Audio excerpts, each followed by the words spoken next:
ครับวันนี้เรามาอ่าสิกขา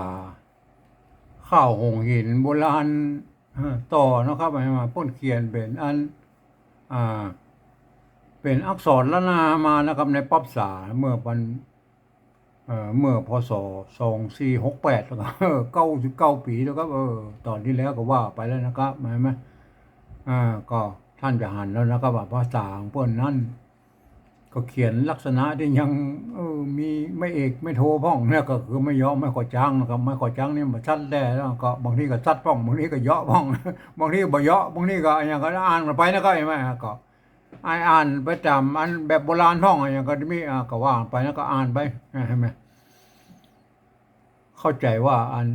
อ่าข้าวหงเงินฉบับนี้ก็น่าจะคัดลอกมาจากอันฉบับก่อนๆเนาะครับมันเป็นอันไม่ใช่ข้าวอัน ฉบับที่อันเจ้าสุริยวงศ์เชียงใหม่เปิ้นอันชำระมานะครับเห็นไหมเปิ้นรวบรวมมานะครับหรือเป็นข้าวที่ลำปางของอันอ่าที่อันพญาพรหมก็ได้อันชำระมานะครับเห็นไหมกับมันก็แตกต่างกันไปนิดๆหน่อยๆครับแต่ละฉบับนะครับมันข้าวหงหินนะมันเป็นข้าวทำนะครับ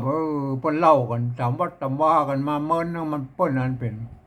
มันเป็นข้าวทำเพราะอย่างเพราะเปิ้นถือว่าอันกัมมานนี่มันองค์หงหินเนี่ยมันกัมมานกัมมานนี่มันเป็นอันโพธิสัตว์เปิ้นเป็นโพธิสัตว์อีกเหรอเนี่ยมันเป็นอันมันก็เลยข้าเล่ากันมานะมันก็เลยมีหลายฉบับนะครับแต่มันก็อย่าว่ามันก็เหมือนกันนะครับมันก็คล้ายๆกันนะครับมันคล้ายๆกันก็ผิดแปลกกันไปนิดๆนะครับเห็นไหมเขาก็มาว่านะดูในฉบับนี้นะครับเขามาอ่านต่อเลยนะครับเห็นไหมอ่านต่อเลยนะครับ อ่านต่อเลยนะครับอ่าอันต่อจากอันตอนที่แล้วเนาะมันมาพักการนะครับกำแพงจบคำว่ากำแพงนะครับกำแพงอันนี้ปะละหงใช่ไหมละหงเมื่อกี้นี่เนอะละหงมันก็แล้วแต่นะครับสมัยมันลายมือไผ่ลายมือมันโอ้มันนักนะครับล้านนาสมัยนั้นคนเขียนกันนะครับพวกก็เอา ก่อนก็เอาลายมือแต่ละคนแล้วเนอะมันก็มาเหมือนกันเนาะครับท่านก็ว่ากันไปนะครับตัวพระนะครับมาพระป้อมละหงนะครับเมื่อพระละหงอ่านเป็นพระนะครับพระอันนี้อ่านได้การนะครับอันนี้การแน่นอนพระการนะครับอันนี้เนาะอันนี้ตัวจ้านะไม่เกลือเป็นพี่นะบางทีพวกก็ใจไม่กี่ไม่เกลือไอ้แบบโบราณก็มีนะครับมันชัดต่างๆงั้นโอเคนะครับไหมที่อ่านผมมีไม่ชัดตรงนี้อ่าถ้าอันนี้ถ้าอ่านอีกก็อันเจือนะครับเจือนะครับเจือเมืองอันนี้เมืองละอันนี้เมืองอะไรไม่เจือเห็นไหมบัดเดียวนี่ก็ท่านก็ฮู้นะมันกลายมาเป็นเสื้อเมืองนะครับเสื้อเมืองเจือเมือง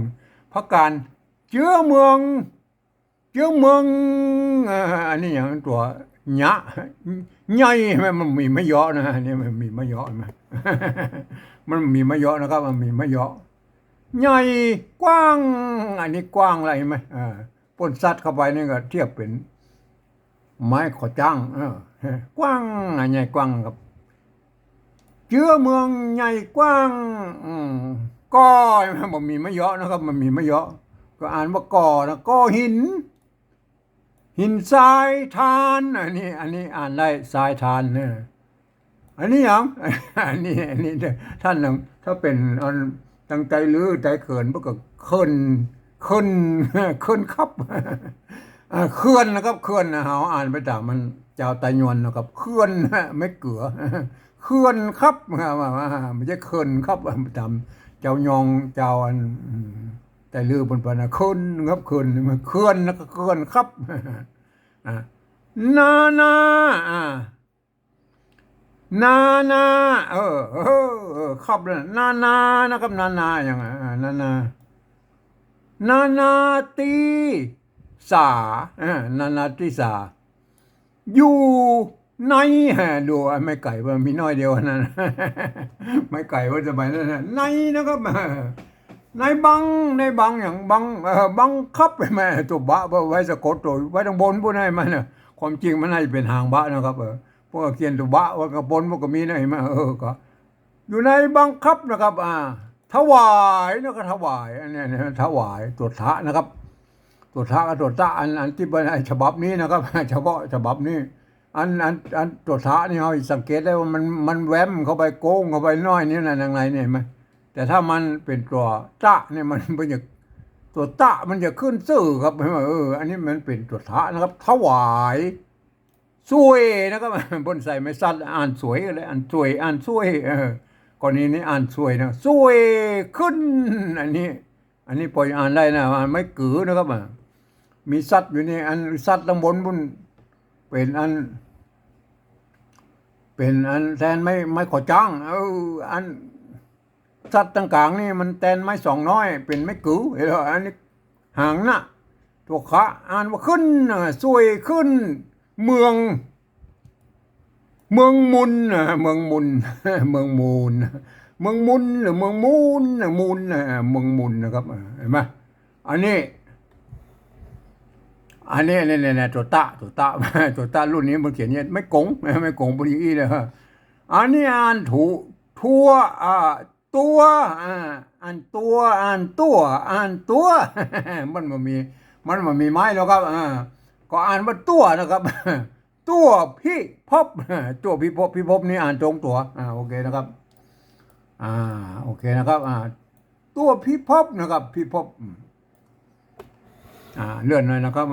อันขยายคือมันต้องเลื่อนไปเลื่อนมาถ้าอันมันถ่ายแล้วมันจะใบหันมาชัดนะครับขาบนบจอมขุนอันนี้อ่านง่ายหน่อยนะครับขาบนบจอมขุนอันนี้ตัวหยะบนนะครับอันนี้ตัวเนี้ยย่อมนะครับย่อมไม่เยาะบนนะไม่เยาะบนเลยไหม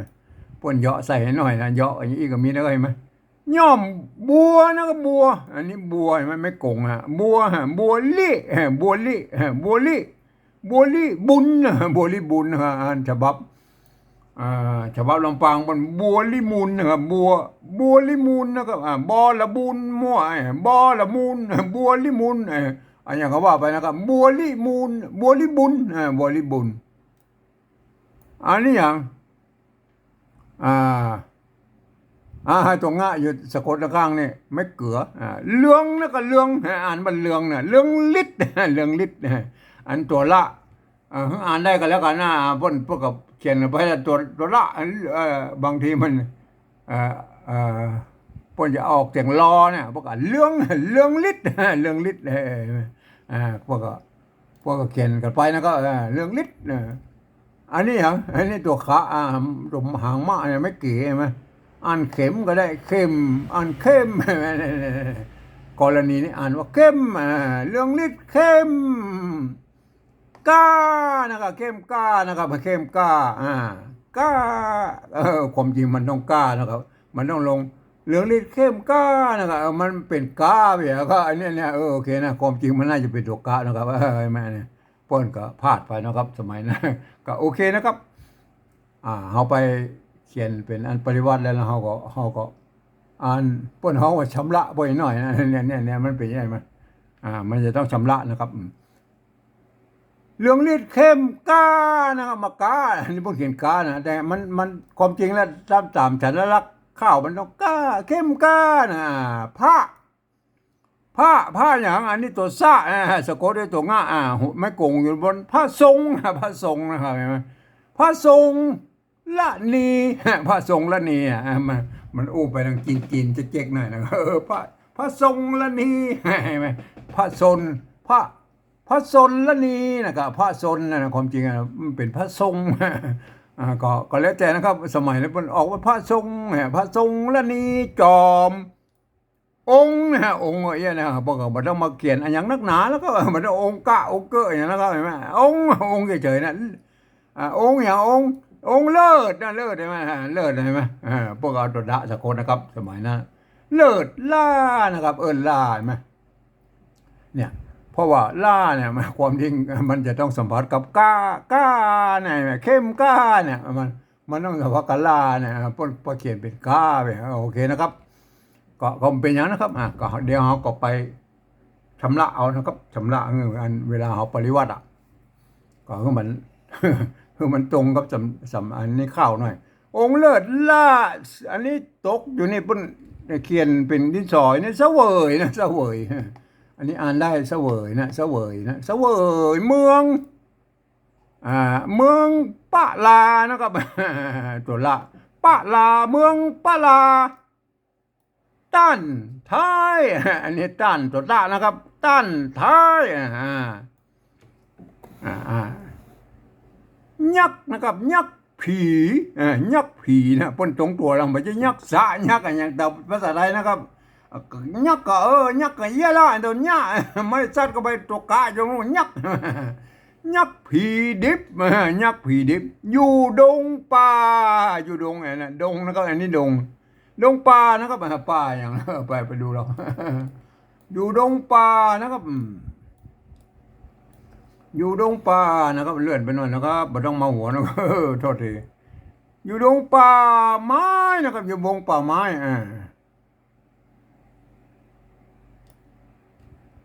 อยู่ดงป่าไม้อยู่ดงป่าไม้ยักษ์ผีดิบอยู่ดงป่าไม้มาลักมาลักความจริงมันต้องมาฮักนะมันป้นก็เอาทับสนก็ไปน้อยนะครับตัวละกับตัวล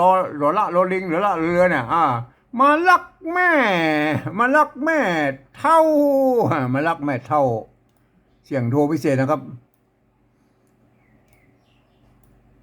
มาดานะครับแม่เท่ามาดานะมาดาใช่ไหมอันท่านก็ไปจัดวรรคกันเอาเองนะครับเวลาอ่านข่าวอันโบราณพวกเขียนติดเป็นเจ้าวันไปพอแย่งพอดีนะบางคนบอกว่าเอาไปมาเลี้ยงแล้วปนเขียนพิษกินโลนตกโลนนี่นะครับโอเคแล้วก็วิจารณ์ไปแล้วครับอ่านต่อเอาไปนะครับเอาไปอันนี้ตัวซะเนี่ยมันจะอ่านซ้อนก็ได้อ่านซ่อนอ่านซ้อนก็ได้นะเอาไปซ่อนนะครับเอาไปซ่อนนะครับซ่อนไว้นะครับไว้อ่านไว้ซ่อนไว้เอาไปซ่อนไว้มันความจริงมันต้องไปเขียนเอาตัวตะเขียนแล้วก็ว่าพนเขียนเอาตัวท่ากับที่นะครับพนเอาไปไทยหน่อยที่ในอันนี้ตัวผ้าไม้กือนะครับอันนี้ไม่กือมันเขียนแบบโบราณใช่ไหมเอาไม้กีมาแล้วบนเอาไม้สองน้อยแต่วัดก็กลางนี่หรือขีดก็คือไม่สั้นจะขีดหรือไม่สองน้อยก็เป็นอันไม่กือแบบโบราณนั่นก็อันนี้กะซ้อนขาพึกนะอันพึกขานะพึกขานะก็พึกษานะครับพึกขากับพึกษานะครับเห็นไหมพึกขานะครับพึกขามันนี่นะพึกขานะครับตอนนี้แล้วก็อันนี้มันเป็นอันตัวนะครับตัวสองตัวนั้นโอเคเป็นตัวนะครับนะตะมาอันนี้เราอันนี้มีสองไม้มันมีไม้กงมีไม้กาใช่ไหมตัวตัวเดียวใช่ไหมแสดงว่าต้องเอาตัวเป็นประธานสองเตื้ออ่านว่าหุ่นแล้วก็หายแล้วก็มาหุ่นหายกว่านะครับกว่าจ้อยนี่ก็พอเดาได้นะครับเพราะว่าป้นเอาไม้ซัดนะแตนไม่ก่อจ้างนะจ้อยนะครับบ่อนะครับบ่ออันนี้บ่อโบราณโบเขียนตัวอย่างบ่อนะครับป้นมันมีกันย่อนนะครับใครอยู่ไปป้นเขียนมาตั้งแต่เก้าโบราณ400-500 ปีแล้วมานี่มาถึง100 ปีพวกก็กินตามโบราณนะไม่ท่านอย่าไปเอาไปเขียนเอาเป็นเอาอันย่อนมาใส่เป็นน้ำเบอร์นะไม่ใช่นะอันนี้เป็นตัวพิเศษนะครับบ่อกับก้อนนะจำไว้นะครับบ่อลูกนะบ่อลูก บ่อลูกอันนี้ความจริงมันจะต้องว่าบ่อลูกแห่งโหนความจริงต้องบ่อหูนะครับมันจะต้องอันนี้บ่อลูกเห็นไหมความจริงบ่อลูกอ่านแล้วเป็นลูกนะครับหรือจะอ่านเป็นรู้บ่อรู้ก็ได้นะครับเขียนออกไปทางไทยนะบ่อรู้บ่อรู้ก็บ่อลูกนะครับเห็นไหมตัวนี้อ่านได้2 อย่างนะฮะอันนี้ตัวละนะนี่ตัวละนะครับมันตัวละลอลิงเห็นไหมพวกเขียนนี่เห็นไหมความจริงมันถ้าเขาอ่านสามโบราณมันไม่ชัดแตนตัวกะนะครับมันอ่านว่าลูกแต่เปิ้นตั้งใจว่าอันตัวละไม่กูเอาไม่ชัดเป็นไม่ขอจ้างอย่างไรหรอกอ่านรู้ก็ได้นะครับรู้เห็นไหม อันอันทำข้าเอาแต่มันต้องบ่ฮู้นะครับบ่ฮู้นะถ้าเอาสำเนียงเมืองแต่นะครับ แต่โอเคนะครับ ตัวนี้เราก็เว้นไปเปิ้นให้กำนะครับบ่ลูกแห่งหนบ่ลูกแห่งหนบ่ฮู้แห่งหนนะครับเห็นไหมบ่ฮู้แห่งหนตำบลนะครับตำบลตำบลสักน้อยสักน้อยนะครับตำบลสักน้อยนะครับสักน้อยเห็นไหมจบบรรทัดนี้แล้วว่ากันไปเลยสักน้อยนะครับสักน้อยโอเคนะครับ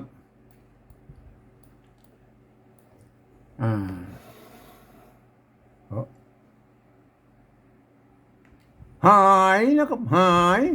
เย็นหายเย็นอันนี้ตรงตัวแล้วนะครับหายเย็นเย็นวอยนะครับวอยตรงตัวนะครับ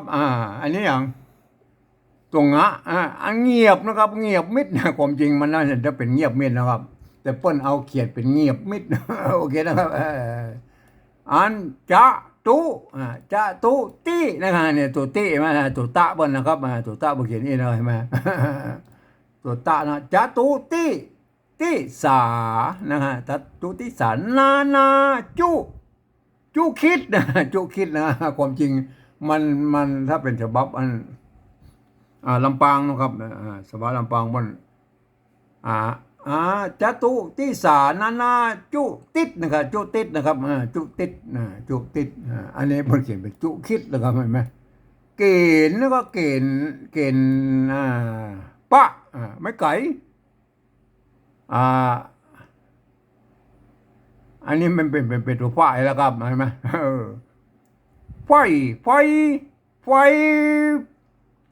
ไฟฟ้าไฟฟ้านะครับไฟฟ้าก็ได้นะครับไฟไฟมันก็เป็นไพ่นะมันไพ่ฟ้านั่นแหละไงไหมเกณฑ์ไฟฟ้าจะก็อ่านออกยากเลยเกณฑ์ไฟฟ้าเกณฑ์ไฟฟ้านะครับเกณฑ์ไฟฟ้าตัวไปยาวๆหน่อยไปมันมีปะสองตัวใช่ไหมมันปะกับปะใช่ไหมก็พวกอ่านตัวเดียวก็ได้นะครับโดยไปนะครับโดยไปมันไม่ไก่ตัวปะซ้อนปะเนี่ยปะหางปะโดยไปนะครับโดยไปบ่อปะจั่วป๊บนะครับบ่าอันนี้อ่านตรงตัวแล้วนะบ่อปะจั่วป๊บตำบลโหนในนะครับโหนในนะครับเห็นไหมพระภูวะในพระภูวะในโศกนะครับโศกนะครับโศกเนี่ยโศกอย่างโศกแล้วนะครับเอาบรรทัดต่อไปแล้วครับโทษทีนะครับเลื่อนไปเลื่อนมาหน่อยเมาหัวหน่อยนะครับมันสั้นจะมาหันนะครับโศกเศร้านะครับอันนี้เพื่อจะตั้งใจเขียนตัวซะมันวิดไปหน่อยนะครับมันวิดไปหน่อยโศกเศร้านะครับเมื่อกี้โศกแล้วโศกเศร้าอันนี้นะตัวตะอันเต้านะมันเป็นมากกว่าจ้างเต้ามีนะเต้ามีมันก็เต้ามีนะสมัยนี้นะเนาะถ้าเยาะกับเต้านะครับเต้ามีอันนี้เป็นเต้ามีนะครับเต้ามีหรือเขาจะไปชำระเอาไปหน่อยเต้ามีอีกก็ได้นะครับเห็นไหมเต้ามีแต่จอมนะครับอันนี้เป็นอย่างหมูเจ็ดออกมาเนี่ยนะขีดกั้นไว้เนี่ยก็ไหวได้แต่จอมแล้วก็ต้องมีแต่จอมเทวีอยู่เฝ้านะครับอยู่เฝ้าเจ็ดนางงามแวดล้อมอันนี้อ่านตรงตัวนะแวดล้อมอันนี้อย่างพุทธนะครับพุทธพุทธเอาตัวละสะกดได้ไหมพุทธมันก็คือบุตรนั่นแหละครับบุตรนั่นแหละบุตรกับพุทธนะครับพุทธเพิ่นอ่านเป็นพุทธนะมันอันนี้เพิ่นเขียนคันมันตกในไว้ก็เอาในเขียนไว้นะพุทธในคันนะครับพุทธในคันหากนะครับอันนี้ตัวหะเนี่ยเพิ่นเขียนแบบโบราณนะไม้กาไม้สัตว์นี่มันแทนตัวกะอยู่ตรงนู้นหากมีอยู่ต้องนะครับหากมีอยู่ต้องโอเคต้องเนี่ยโอเคนะอันนี้คือไม้สัตว์แทนไม้ขอจ้างนะครับเป็นสัตว์ละ สมัยนั้นมันยังมีหัวจะไม่ก็จ้างนะครับเอาแค่ยู่นะครับยู่พาซาดนะตัวพระบนเอาหัวไปข้างนอกนี่นะครับสมัยนั้นใช่ไหมประเดี๋ยวหัวมันเข้าในเอานะยู่นะยู่เนี่ยพวกก็มันมีมะเยาะนะครับพวกก็อ่านไปตามนั้นนะครับมาอ่านอยู่ก็ได้อ่านอยู่อ่านยู่แอบโบราณนะพวกก็เขียนเอี้ยนะครับแต่ก็อ่านแบบไปนะอ่านยู่ผาซาดนะครับผาซาดใช่ไหมพวกเอาตัวดะตะโกนนะผาซาดว่านะห้องห้องนะห้องอย่างห้องมนมนมนเตียนมนเตียนตัวตะนะครับมนเตียนอยู่ห้องมนเตียนหกนางนะครับหกนางหกนี่หกนางนะครับหกนางบรรทัดต่อไปนะครับเลื่อนหน่อยนะครับมันยังว่ามันขยายอย่างเงี้ยแต่มันน้อยไปมันอ่านไม่ออกนะหกนางหกนางอย่างเงี้ยนี่ตัวหาอันนี้ห่างนะไม่กุไม่เยอะอันนี้หาอันตัวมะอ่านว่านุ่มหกนางนุ่มตัวหน้าไม่กันย้อนหนึ่งรูปมันเลื่อนมานะครับมันเท่าเขียนย้ายบางหลังนี่มันจะไปเติกไม่กูเห็นไหมล่ะก็เลยเอาเลื่อนมาไว้ตรงหน้าอันนี้ตัวหน้าตัวหน้าห่างหน้าไหนไหมไม้สัตว์ไม้เยาะไม้เยาะบนขนาดพวกขีดยี่มได้นะขีดยี่มได้นะก็เยาะแล้วนะก็ยังไหมเยาะเหมือนฝนตกนะหนุ่มน้อยนะครับอ่านมันหนุ่มน้อยนะครับเห็นไหมหกนางหนุ่มน้อยอยู่สุกนะครับอยู่สุกนะความจริงฮะถ้าเป็นเขียนแบบโบราณมันต้องใส่กะเนี่ยก็ได้นะปนใส่กะแล้วก็ใส่กระใส่แล้วก็สุกก็สุกนะแล้วก็ไหมสุกสะเทียนนะครับสุกสะเทียนนะครับเนี่ยตัวทะนะครับตัวทะตัวทะสุกสะเทียนพัดนะครับพัดอันนี้ตัวพระนะครับพัดเปลี่ยนพัดเปลี่ยนให้มาพัดเปลี่ยนเวียนนะครับพัดเปลี่ยนเวียนอยู่กันอยู่กันน้อมอยู่กันน้อมเป้า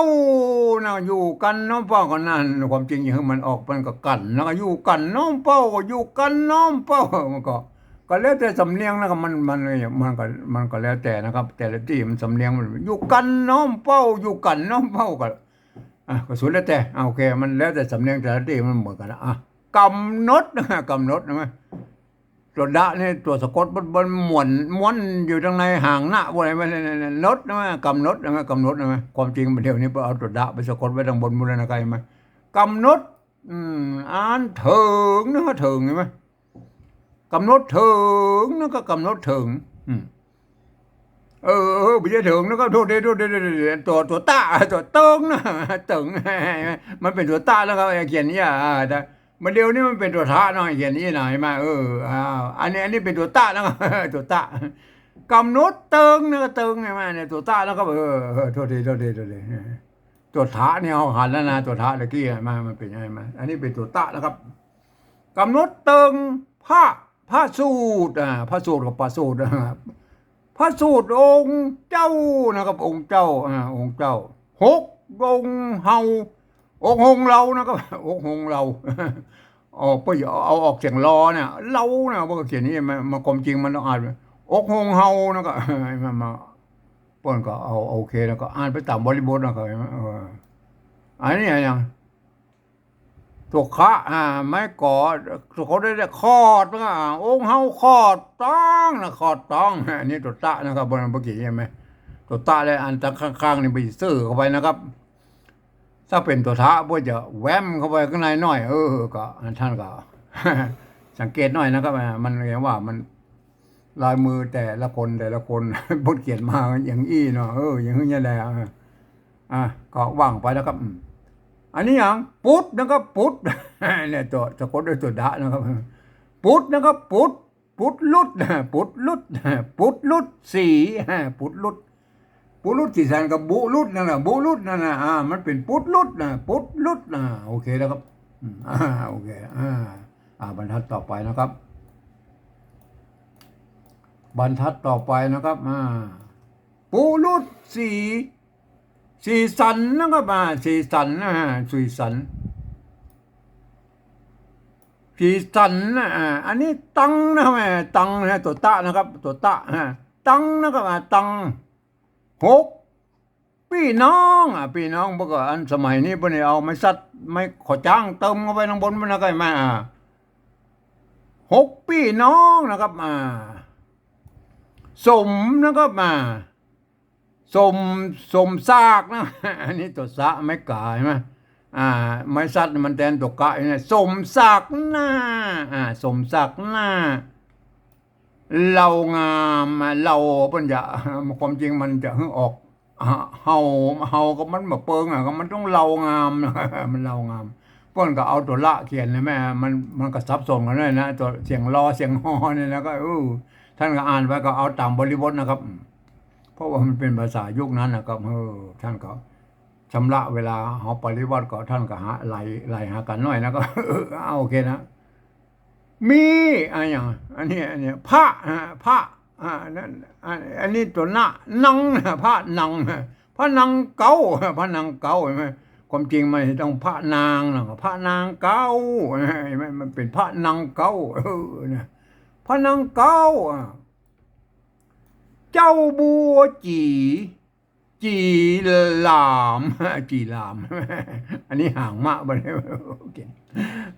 เจ้าบัวจีหลามจอมนางงามจอมนางงามนะครับจอมนางงามนี่อ่านได้ไหมจอมนางงามบ่อพระสูตรพระสูตรบ่อพระสูตรได้นะครับอันนี้พระอย่างพระปิดตานะพระปิดตานะฮะพระบิดานั่นแหละพระปิดตานะครับพระปิดตาจริงจริงหรือจริงก็ได้นะครับจริงก็ได้นะครับหรือจริงก็ยังได้นะครับแต่กรณีเนี้ยอันก็จริงก็ได้จริงก็ได้นะจริงบังคับให้นะครับบังคับให้บังคับให้นะครับต่อไปนะครับบรรทัดต่อไปนะครับจริงบังคับให้อันนี้อย่างตัวบะอันนี้มันตกไปพวกก็เอาเขียนไว้ข้างนอกนะอันนี้ตัวห่างนะตัวบะอ่านบันนะครับบันนะครับอ่านบันพี่นะครับบันพี่ที่นะตัวละท่านะครับบันพี่ที่นะครับบันพี่ที่ก็โหนนะครับเห็นไหมบันพี่ที่ตัวนะครับตัวมันตัวตาตัวว่ามันก้ำกันนะครับอ่านว่าตัวมันก็ถวายนะถวายตัวแม่มันเป็นยังไงตัวบอก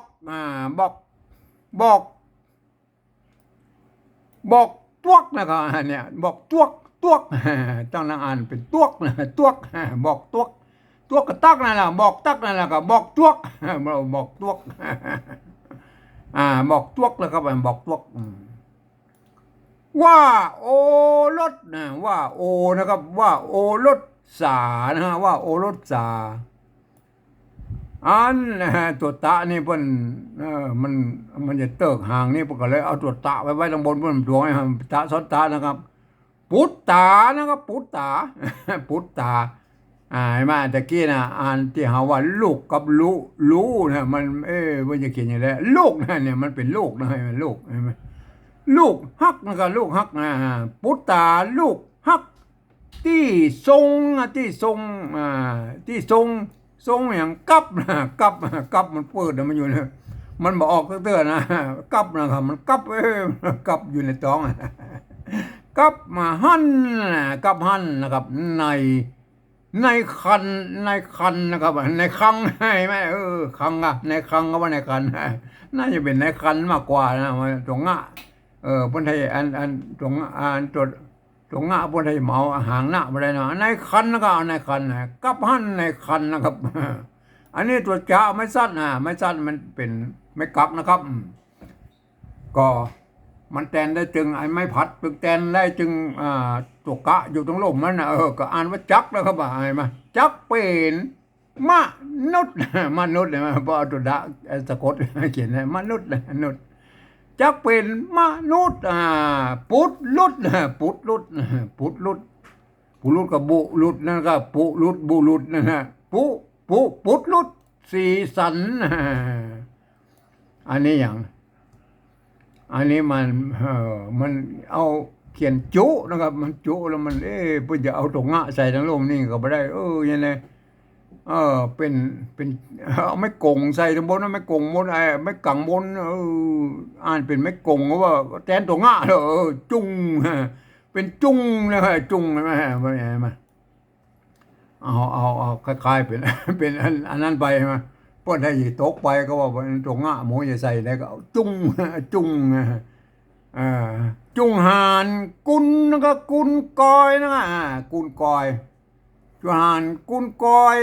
อันนี้อย่างตัวข้านะครับตัวข้าไม่ไก่ไม่ไก่อันนี้เขียนยาวได้แล้วนั่นเนี่ยกูเตือนไม่ไก่น้อยเดียวเนาะมาเดียวอันไม่ไก่ตัวนี้มันตะวัดยาวหน่อยเว้ยเห็นไหมเขียนนะกูเตือนมันในนะมันเขียนน้อยเดียวไม่ไก่บนไหนอันนี้เขียนยาวอันตัวข้าหางยาวนั่นเนี่ยตัวข้าเนี่ยอันไข่จุงหานกุนกอยไข่นะครับไข่ไข่นะครับไข่ยังไข่ยังค่อยๆเรา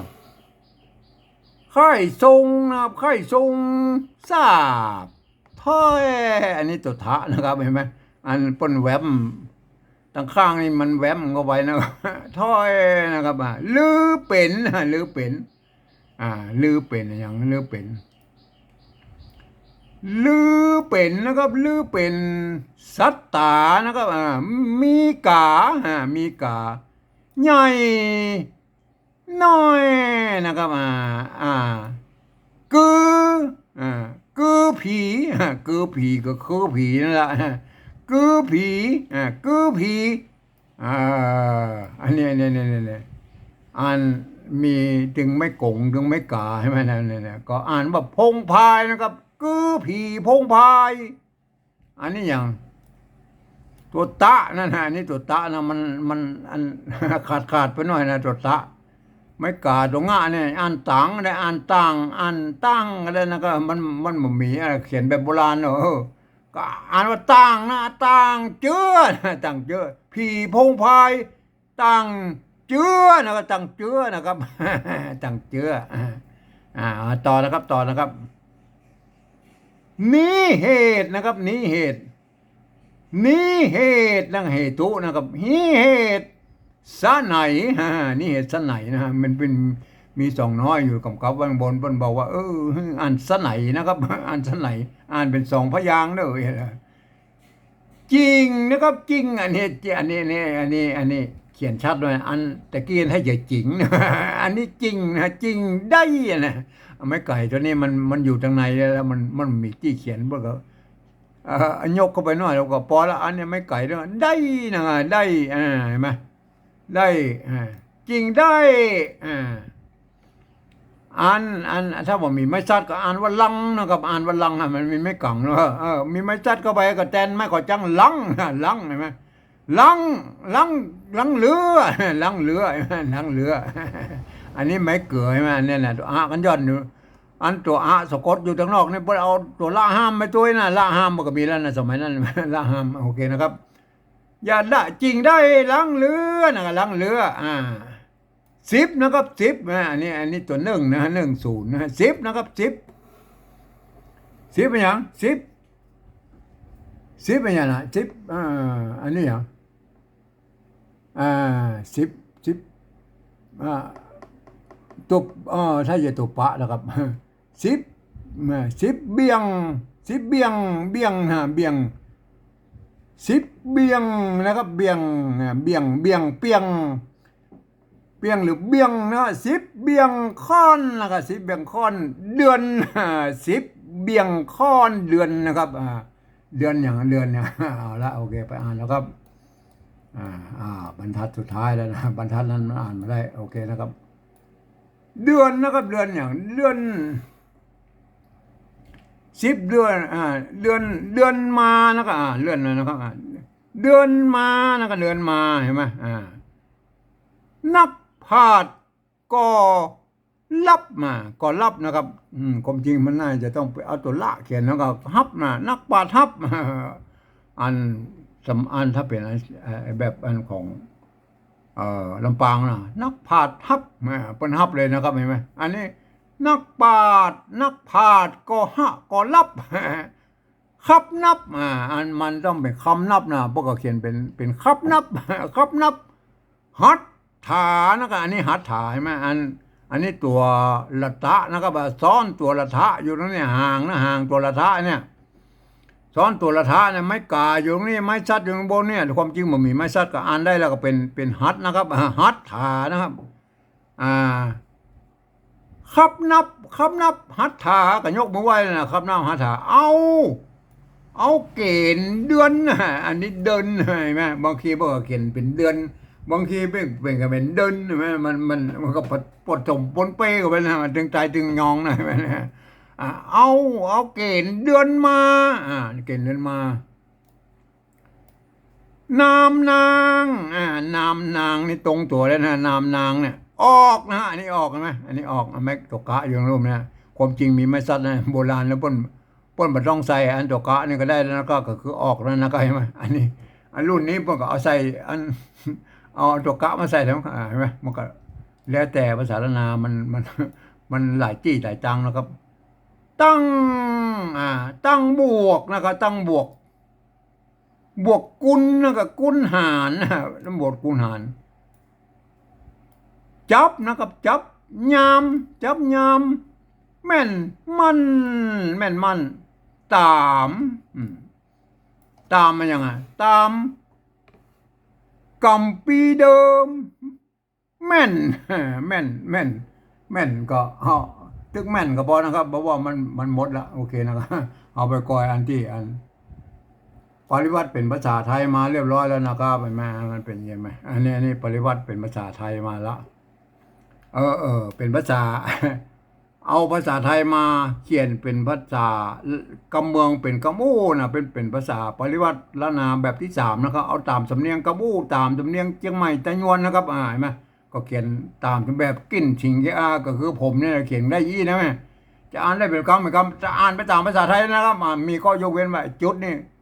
ท่านต้องอ่านเป็นเสียงโทพิเศษนะครับโทเมืองอันตัวเนะเนี่ยตัวเนะเนี่ยต้องอ่านเป็นตัว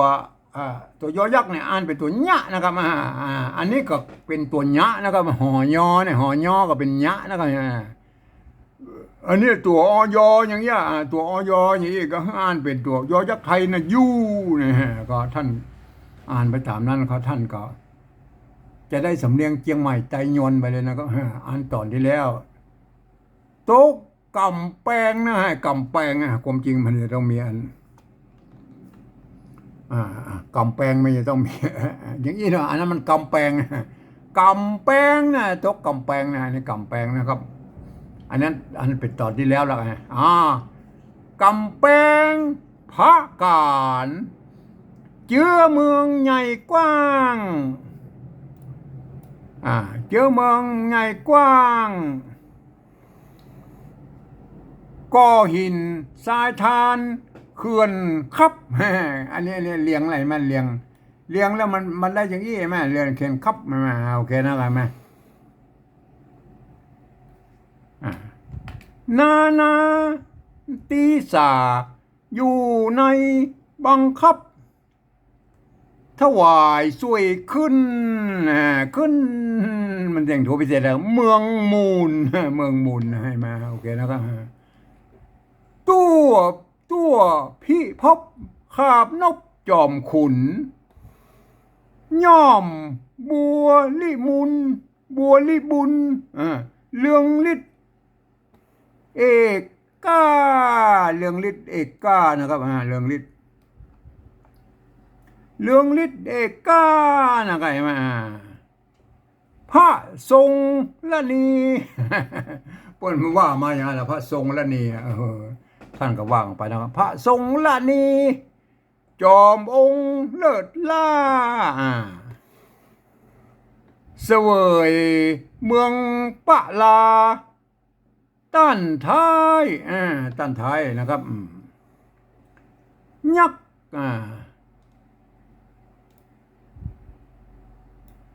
ษ์ผีดิบ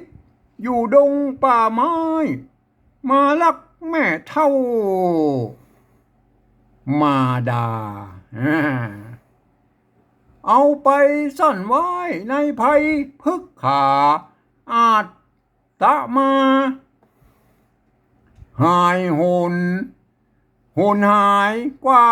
จ้อยอ่านเป็นข้าวได้อย่างอี้นะไหมบ่หูแห่งหนนะเปิ้นเขียนว่าบ่รู้นะครับบ่รู้แห่งหนเขาก็อันชำระเอาไปหน่อยบ่หูแห่งหนน่ะตำบลสักหน่อยหาเย็นวอยเงียบมิด อันนี้เงียบมิดเอาก็เอาตามเปิ้นหน่อยนะก็คือเอาใจเปิ้นหน่อยก็เงียบมิด เปิ้นเงียบเขาก็เงียบตัวนะเงียบมิดโอเคนะครับ ต่อนะครับต่อจตุติสานาจุติดนะอันเพิ่นเขียนเป็นจุคิดนะครับจุคิดนะเฮาก็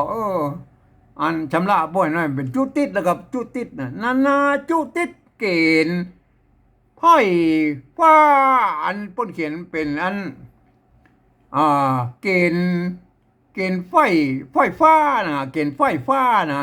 ก็เพิ่นเขียนไว้เขาก็เอาให้มันงามเหมือนกันก็เกณฑ์ไพ่นะตัวป้าลงนะเป็นตัวพอนะครับ เกณฑ์ไพ่ฟ้าตัวไปนะครับบ่อปะจัวป๊บตำบลหนในพระภูวะในโศกาโศกเศร้าเห็นไหมจอมมีเต้าพ้นเต้าเมียมันความจริงมันเต้านะครับพ้นเขียนเป็นเต้าเขาก็เอาเต้าด้วยพ้นฟ้องเหมือนกันบางทีก็ได้ทั้งอนุโลมด้วยพ้นเต้ามีแต่จอมเตวีอยู่เฝ้าเจ็ดนางงามแวดล้อมนะครับแวดล้อม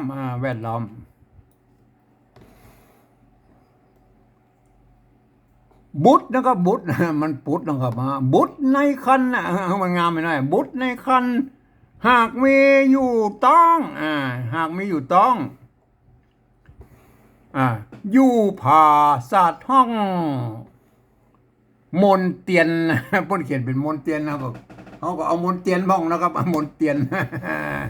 เอาสำเนียงบ้างนะสำเนียงบ้างโอเคแล้วก็หกนางหนุ่มน้อยอันในไอฉบับของลำปางเปิ้นหกนางหม่อมซ้อยนะครับหกนางหม่อมซ้อยนะครับอันนี้เป็นหกนางหนุ่มน้อยนี่มันก็จะว่านั้นแต่ละวัดที่มันสมัยเริ่มมันไหมมันก็แตกต่างกันไปอีนะครับเห็นไหมก็นิดหน่อยแต่มันก็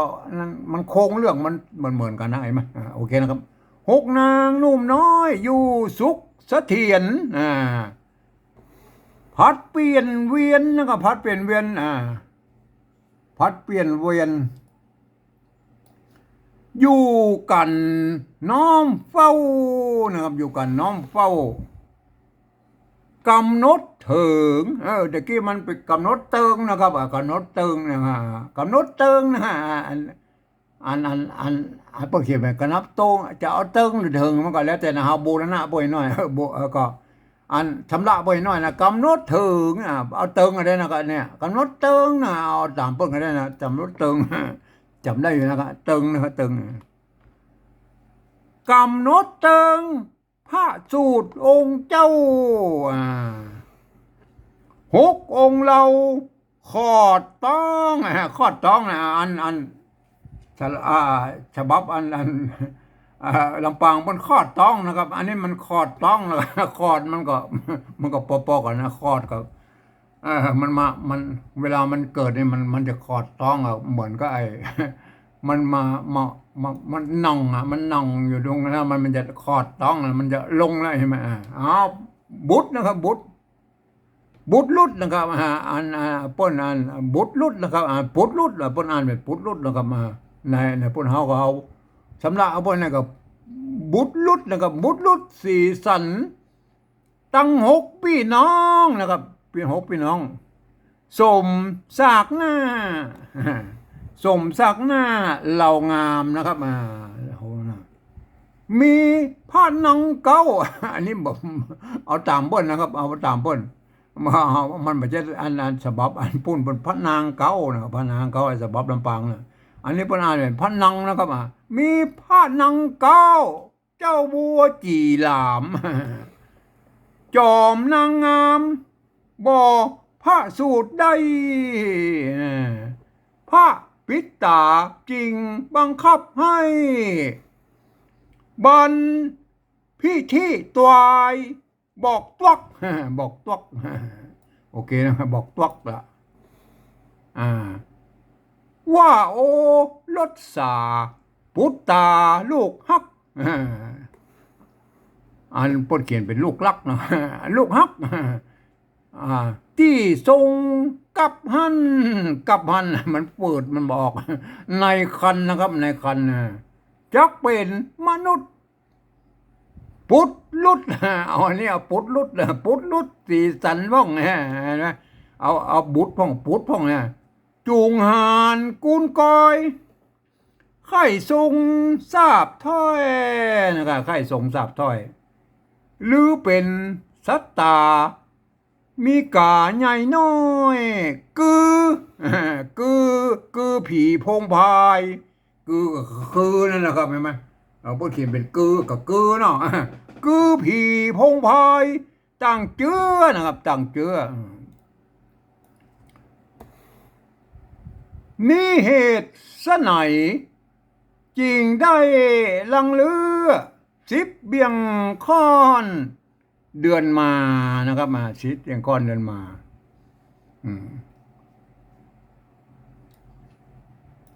นักพาดก็ฮับอันลำปางป้นบะหมี่ก้อนี่นะครับนักพาดฮับปนฮับเลยนะครับอันนักพาดก็ฮับนับฮัตถาเอาเกณฑ์เดือนมานามนางออกตั้งนะครับบวกกูนหารจับยามแม่นมันตามกัมปีเดิมแม่นมันจบได้นะแม่นนะอันเอาต่องวดหน้านะครับมันจบได้นะตามที่เขาอ่านนะครับแม่นนะกัมปีเดิมแม่นอย่างมูนะครับเอาก้อยกำนะครับใช่ไหมครับข้าวหงหินก็มันก็อย่างว่าแต่ละฉบับครับมันก็แตกต่างกันไปนะครับแต่อันเขาจะมาใส่ก้อยนะครับว่าจันเจิงอันอย่างต่างๆที่มันมีในอันของลำปางที่เกาะคานะป่นบันทึกไว้นะใช่ไหมแล้วมันมาแตกต่างกับฉบับนี้อย่างใดนั่นก็เขาก็ว่างไปนะครับตอนมันแตกต่างนะบอกว่าจี้ขึ้นดูแล้วนะครับก็ยังมาถึงอันที่ว่าอันยุบลมบาดเนาะอันอย่างมุนาหลายๆอย่างจันเจิงนะเดี๋ยวก็โอ้กำนะครับไอ้เรื่องที่เขาเจอจันทลักษณ์ไอ้ต่างๆมันนะที่มันมีจันเจิงอยู่ที่อันพญาพรหมเพิ่นเอาไปใจนะครับเห็นไหมมันก็คือฉบับของลำปางปูนะครับเห็นไหมมันเพิ่นที่เอาใจนะครับอันนี้ก็คือข้าวโบราณนะครับมันกว่าจะมาถึงท่านพญาพรหมข้าวพงหินนะกว่าจะมาถึงท่านพญาพรหมแล้วกว่ามาถึงปัจจุบันนี่มันบัดศึกษากันแล้วนะก็ไอ้ข้าวหมูเนี่ยจีอันข้าวอันข้าวอันยุบลำบาทนั่นน่ะเพิ่นเอา2 บาทมารวมกันนะยุบตีว่าปนเขียนพิษเขียนอย่างหมูเป็นข้าวไม้อย่างก็มีนะเวลาวันนี้ยังไม่เจอนั่นน่ะถ้าเจอเจอจี้พอนะครับใช่ไหมครับวันนี้ผมก็ขอบรรยายเพียงแค่นี้ก่อนนะครับ